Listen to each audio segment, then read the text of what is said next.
Sobat Sensata, kembali lagi nih di channel ini. Di video ini, kita akan ngebahas tentang implementasi logika matematika di bidang sains data. Kayaknya sebelum kita ke materi utama, kita perkenalan dulu yuk. Kira-kira apa sih logika matematika dan sains data itu? Kalian udah tahu belum?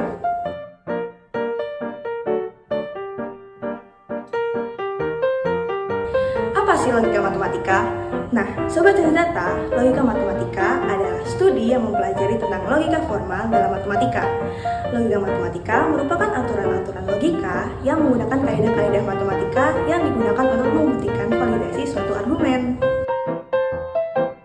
Nah, untuk sains data sendiri merupakan perpaduan dari ilmu matematika, statistika, ilmu komputer, dan pengetahuan bisnis. Sains data adalah ilmu terapan yang mempelajari dan menganalisis data untuk menghasilkan informasi yang berharga. Gimana? Udah mulai kebayang belum sama materi kita di video ini? Kita lanjut yuk! Hubungannya apa sih? Nah, yang pertama, dasar dalam pemrograman dan algoritma. Dalam pembelajaran mesin atau machine learning, ada beberapa teknik logika yang digunakan, seperti teknik logika fusi atau logika predikat. Yang kedua, ada pengolahan data dan pengambilan keputusan. Penggunaan operator logika seperti AND, OR, dan NOT dalam query database untuk mengekstraksi data relevan dari kumpulan data besar adalah contoh penerapan langsung dari logika matematika. Lanjut, yang ketiga, ada basis dalam pembelajaran mesin dan model statistik. Logika probabilitas juga penting dalam pengembangan model statistik seperti Naive-Bayes yang mengandalkan aturan probabilistik dalam keputusan berbasis data. Dan yang terakhir, ada relasi dan representasi data. Dalam sains data, hubungan antara entitas seperti pengguna, produk, atau data sensor seringkali dianalisis menggunakan teori graf atau teori himpunan yang berbasis pada prinsip-prinsip logika matematika.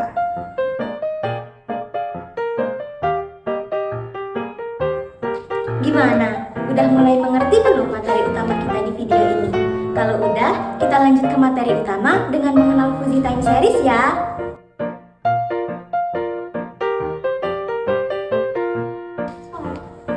Jadi, Song dan Chi-song pada tahun 1993 adalah orang pertama yang mengembangkan konsep deret waktu fuzzy.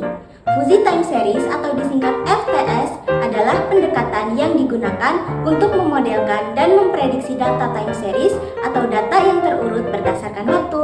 Dengan mempertimbangkan ketidakpastian atau kekaburan, bisa juga disebut fuzziness. Konsep ini menggabungkan teori fuzzy set atau himpunan fuzzy yang diperkenalkan oleh Lotfizadeh dengan analisis time series yang tradisional. Fuzzy time series ini digunakan ketika data yang diamati tidak memiliki hubungan yang pasti atau ketika data tersebut memiliki variabilitas dan ketidakpastian yang sulit dijelaskan dengan model matematis yang konvensional. Gimana sih cara kerjanya? Untuk cara kerjanya, secara garis besar, fuzzy time series mengubah data time series menjadi bentuk yang lebih fleksibel, sehingga dapat menangani ketidakpastian atau ketidakjelasan dalam data. Untuk tahap-tahapannya, yang pertama yaitu pembuatan himpunan fuzzy.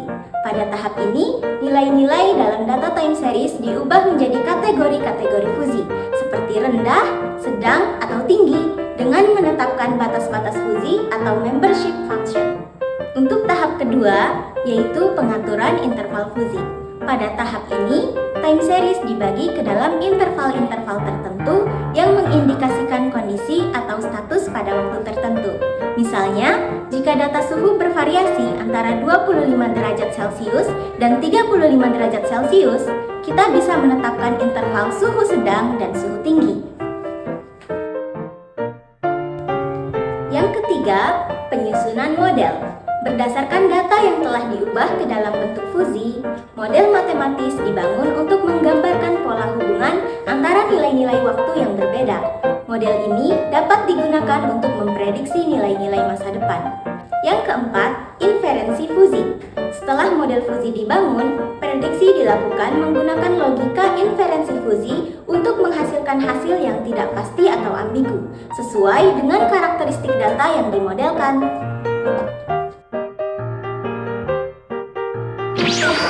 Nah, Sobat Sains Data, pastinya Fuzzy Time Series ini punya kelebihan dan kekurangannya kan? Ada dong. Untuk kelebihan Fuzzy Time Series sendiri, yang pertama, fleksibilitas pada data. Metode ini dapat digunakan pada berbagai jenis data real time atau data dengan pola yang tidak beraturan, menjadikannya fleksibel untuk berbagai aplikasi. Yang kedua, simple dalam perhitungan. Proses perhitungan dengan Fuzzy Time Series tidak memerlukan sistem yang rumit, sehingga lebih mudah dikembangkan. Yang ketiga, efisiensi. Cocok digunakan untuk menganalisis data historis yang berupa nilai linguistik, mempermudah representasi dan interpretasi. Keempat, akurasi yang baik. Dalam kasus penelitian ini, nilai MIP sebesar 11,7%, menunjukkan bahwa metode ini memberikan prediksi yang cukup akurat untuk data inflasi. Yang kelima, cocok untuk pola data stabil. Fuzzy Time Series Lee mampu mengikuti pola data aktual secara konsisten, yang penting untuk peramalan jangka panjang.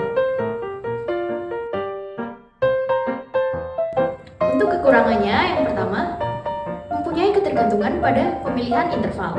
Hasil peramalan sangat dipengaruhi oleh jumlah dan panjang interval yang digunakan. Pemilihan interval yang kurang optimal dapat menurunkan akurasi prediksi.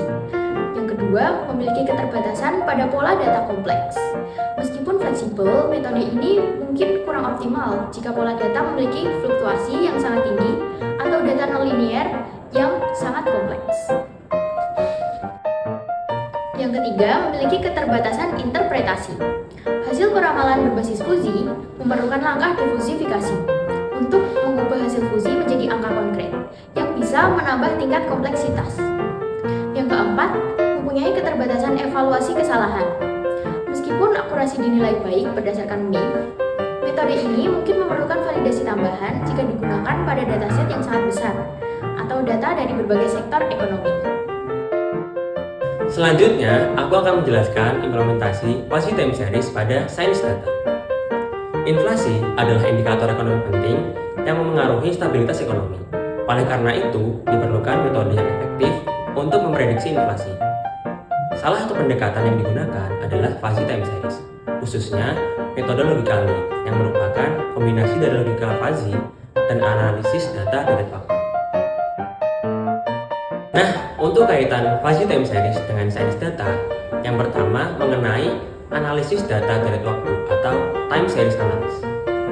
Time series adalah salah satu domain utama dalam sains data yang digunakan untuk memprediksi nilai di masa depan berdasarkan data historis. Fuzzy Time Series Lee adalah metode yang menyederhanakan pengolahan data dari waktu dengan memanfaatkan logika fuzzy untuk menangkap ketidakpastian dalam pola data. Yang kedua, pemodelan ketidakpastian. Sains data sering berhadapan dengan data yang tidak pasti atau bervariasi. Logika fuzzy membantu menangani ketidakpastian ini dengan cara merepresentasikan nilai linguistik seperti tinggi atau rendah yang lebih fleksibel dibandingkan dengan nilai nilai. Yang ketiga, evaluasi model dan akurasi. Dalam sains data, evaluasi model dilakukan menggunakan metrik seperti MAE atau Mean Absolute Error dan juga MAPE yang berarti Mean Absolute Percentage Error. Pada jurnal ini, metode Fuzzy Time Series Lee menunjukkan tingkat akurasi yang baik dengan MAPE sebesar 11,7%, yang berarti memenuhi kriteria baik atau MAPE di bawah 20%. Untuk yang terakhir yaitu implementasi teknik algoritmik. Proses falsifikasi, penentuan relasi logika fuzzy, dan defalsifikasi dalam Fuzzy Time Series Lee menunjukkan langkah-langkah algoritmik yang mirip dengan proses dalam machine learning di sains data.